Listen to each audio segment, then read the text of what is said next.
पिता तुल्य बुजुर्गों, दूर घरों में जहां तक आवाज जाए सुन रही माताओं और बहनों, हम उम्र नौजवान दोस्तों, कृषि प्रधान भारतवर्ष के उज्जवल भविष्य अजीज प्यारे बच्चों, पत्रकार एवं छायाकार बंधुओं, आज आप लोगों के बीच में आने का मकसद आने वाली इसी 30 तारीख को इलाहाबाद का जो उपचुनाव आपके बीच में होने जा रहा है, इस उपचुनाव के सिलसिले में आपके सहयोग, समर्थन, प्यार, आशीर्वाद और वोट के लिए आपके बीच में हाजिर हुए हैं।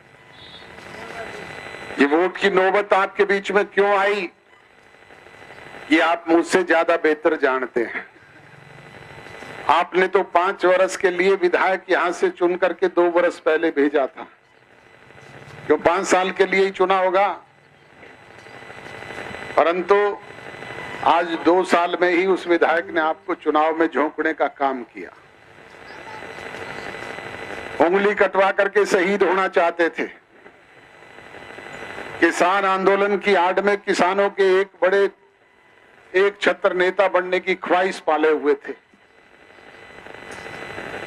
आपके बीच में उसी में कह दिया कि जब तक ये तीनों कृषि काले कानून वापिस नहीं होंगे, आपकी समस्याओं से आपको निजात नहीं मिलेगा, तब तक मैं विधानसभा की दहलीज भी नहीं देखूंगा।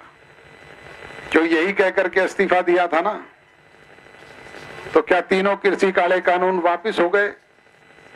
क्या आपको आपकी समस्याओं से निजात मिल गया? तो फिर क्यों आज विधानसभा का दरवाजा दिखाई देने लग गया? और अब थोड़े दिन पहले उससे भी बड़ी बात घमंड में कह दी कि मैं तो इलाहाबाद में वोट मांगने के लिए भी नहीं जाऊंगा। बुजुर्गों और नौजवान दोस्तों, फिर क्यों आज सुबह 6 बजे से लेकर के रात के 1 बजे तक 3 पीढ़ी के लोग आपके दरवाजे दरवाजे पर नाक रगड़ते हुए घूम रहे हैं? तो ये अहम और ये जो मैं है, उसकी वजह से ही सारा सत्यानाश करने का काम किया। अपनी बात तो रोज खराब करने का काम करते ही करते हैं, परंतु इस 86 साल की उम्र में बुढ़ापे में चौधरी ओम प्रकाश चौटाला जी की बात को भी रोजाना खराब करने का काम करते हैं। पिछले चुनाव में चौधरी ओम प्रकाश जी चौटाला गांव गांव में आप लोगों के बीच में आए और उन्होंने आपसे कहा कि बेरवाड़ा वासियों, मैं तो अंतिम बार आपसे वोट मांगने के लिए आया हूं, आप मेरी आय की राखियो, इस पे फूल चढ़ाइयो। आपने उनकी बात रखी, उस पे फूल चढ़ाने का काम किया। हमने भी उनकी बात को तवज्जो दी, कहीं कोई विरोध नहीं किया। उसका परिणाम ये रहा कि उनका एकमात्र विधायक विधानसभा का दरवाजा देख पाया, परंतु उसने घमंड में चकनाचूर होकर के सर्व सत्यानाश करने का काम किया और चौटाला साहब की बात भी खराब करी। आज वो फिर इस 86 साल की उम्र में बस पे चढ़ा दिए, गांव गांव आप लोगों के बीच में आ रहे हैं।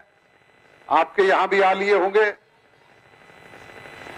उनसे पूछना कि चौटाला साहब, आप तो कह करके गए थे कि अंतिम बार वोट मांगने आया हूं, ये अंतिम बार है या पहले से फिर सिलसिला शुरू हो गया? इसी तरीके की बातें करके पार्टी का सर्व सत्यानाश करने का काम भी किया। आपको ध्यान होगा कि विधानसभा के चुनाव से पहले हरियाणा प्रदेश का जन जन एक बात कहता था कि भाई हरियाणा प्रदेश में अगली सरकार इनेलो की बनेगी, कहते थे ना। परंतु कभी पार्टी से दिग्विजय को निकलवा दिया, कभी दुष्यंत को निकलवा दिया, कभी मेरे को निकलवा दिया, कभी किसी और को निकलवा दिया। एक छत्तर राज करने की सोच ली, सब कुछ हड़प कर लिया। उसका परिणाम क्या रहा, ये आप मुझसे ज्यादा बेहतर जानते हो। मैंने तो जींद की एक जनसभा में कहा था कि भाई ये पार्टी भी तुम्हारी, झंडा भी तुम्हारा, डंडा भी तुम्हारा, ये पार्टी का चुनाव निशान भी तुम्हारा, पार्टी का फंड भी तुम्हारा, ये 20 विधायक भी तुम्हारे और 27% वोट जो मिले हैं ये भी तुम्हारे। परंतु आप इन सारी चीजों को संभाल करके रखना, हम तो अपना नया घर बसा लेंगे। परंतु क्या संभाल पाए? क्या आज क्या हालात हो गए? 27% वोट से घट करके आ गए 1.8% वोट पे। और वो 8% भी चौटाला साहब की कई बात पे आपने दे दिए। इलाहाबाद से 8% मिल गए, इसलिए 1.8 हो गए, नहीं तो 1% था। पूरे हरियाणा प्रदेश में नोटा को भी इनसे ज्यादा वोट मिले थे। ये हालात पार्टी की बना दी। और आपके सामने जो 20 विधायक थे उनको घटा करके ले आए 1 पर। मैं तो थोड़े दिन पहले लोगों के बीच में कहता था, भाई थोड़े दिन के बाद में आप पूछा करोगे कि 1 होती थी, ले लो। आज वो 1 भी नहीं रही, शून्य हो गई। हो गई कि नहीं हो गई? ये हालात किसने पैदा किए, किसने बनाए? और आपको भी चुनाव में झोंकने का काम किया। ताकत मैं में नहीं, ताकत हम में होती है। आपके सामने अगर हम संगठित हैं तो जमीन के जर्रे को उठा करके आसमान के चांद और सितारों में बदलने का काम भी कर सकते हैं। हम अगर इकट्ठे हैं तो आसमान के चांद और सितारों को तोड़ करके आपके कदमों में बिछाने का काम भी कर सकते हैं। और मैं जिस दिन आ जाए उस दिन तो सर्व सत्यानाश होता है। मैं तो रावण की भी रही क्या कहीं, उसका घमंड भी चकनाचूर हो गया। दूसरी तरफ आपने हरियाणा प्रदेश में एक होनहार नौजवान को विपरीत परिस्थितियों में, जहां जुमा 4 दिन पहले नई पार्टी बनाई थी, लोकसभा के चुनाव आ गए, जींद का उपचुनाव आ गया, हरियाणा प्रदेश की असेंबली के चुनाव आ गए, जहां 3 चुनाव झेलने का काम किया, वहीं आपके प्यार, सहयोग और आशीर्वाद की बदौलत, आपके लाड और दुलार की बदौलत उस नौजवान ने 10 विधायक हरियाणा प्रदेश की असेंबली में जितवाने का काम किया। और मुझे ये कहते हुए गर्व और फख्र होता है कि रिकॉर्ड मतों से, कोई 58,000 से, कोई 52,000 से, कोई 38,000 से, कोई 34,000 से जीत करके आपके विधायक आए। 10 की संख्या जहां विधायकों की हुई, वहीं हरियाणा प्रदेश के जागरूक मतदाताओं ने लाड और दुलार के बदौलत 17.5% वोट भी जननायक जनता पार्टी के पक्ष में डालने का काम किया। ये ताकत हम में थी। बुजुर्गों और नौजवान दोस्तों, आज उसी की बदौलत वो नौजवान हरियाणा प्रदेश की सत्ता में भागीदार हुआ। काम तो सत्ता की ताकत से होते हैं, इस्तीफों से नहीं होते। इस्तीफे से अगर समाधान होता तो क्या हो जाता। दूसरी तरफ उस होनहार नौजवान ने हरियाणा प्रदेश के असेंबली के चुनाव में आपसे जो वायदे जननायक जनता पार्टी के घोषणा पत्र के जरिए किए थे, उनको कानूनी रूप से अमली जामा पहनाने का काम सिलसिला शुरू किया हुआ है। आज हरियाणा प्रदेश के 75% नौजवानों को रोजगार का अधिकार हरियाणा प्रदेश के असेंबली में कानून बनवा करके पारित करने का काम किया कि नहीं किया। हरियाणा प्रदेश की माताओं और बहनों को 50% पंचायती राज में भागीदारी दिलवाने का, सम्मान देने का काम कानून बनवा करके किया कि नहीं किया। हरियाणा प्रदेश की महिलाओं को गांव-गांव में जो ये आपके राशन के डिपो हैं, इनमें 33% हिस्सेदारी बनवाने का कानून किया कि नहीं किया। 8% बैकवर्ड क्लासेस के नौजवानों को, लोगों को पंचायती राज संस्थानों में हिस्सा दिलवाने के लिए कानून बनवाने का काम किया कि नहीं किया। और भारतीय जनता पार्टी और जननायक जनता पार्टी ने जो चुनाव घोषणा पत्र के जरिए वायदे किए थे, उन वायदों को विपरीत परिस्थितियों के बावजूद जहां कानून बनवाने का काम किया, वहीं अनेक दूसरी योजनाओं को भी आपके बीच में लागू करवाने का सिलसिला जारी है। आपके बीच में जो बुढ़ापा पेंशन 5,000 देने की बात की थी, उसे 500 रुपए बढ़वाया और निकट भविष्य में फिर बढ़वा करके उसे 5,000 रुपए तक की गड्डी आपके जेब में डालने का काम भी किया जाएगा। बुजुर्गों और नौजवान दोस्तों, जैसा अभी आपके बीच में गोपाल जी ने कहा कि अवसर आप लोगों के पास आया है।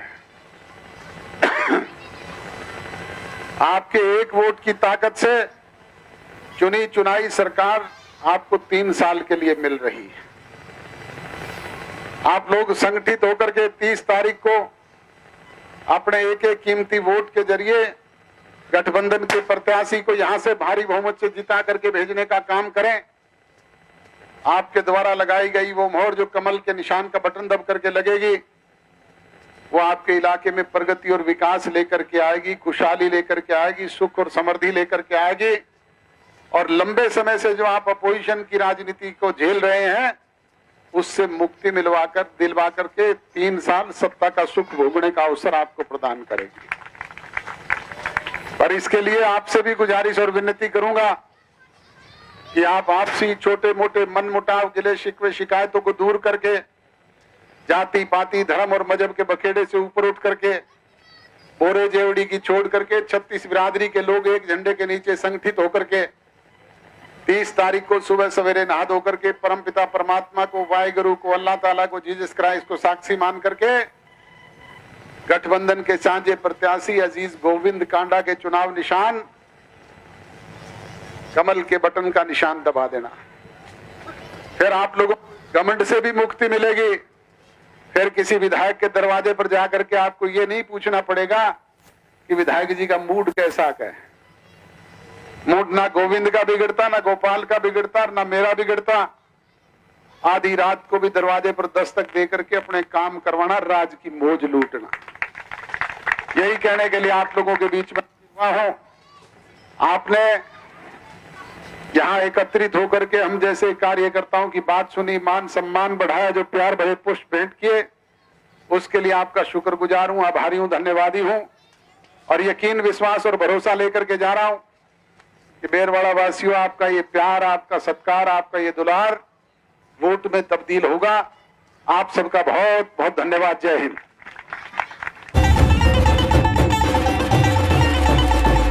समय का पहिया घुमा के अब एक नई शुरुआत करिए, इस देश की सुनहरी धरती में नई जान भरिए।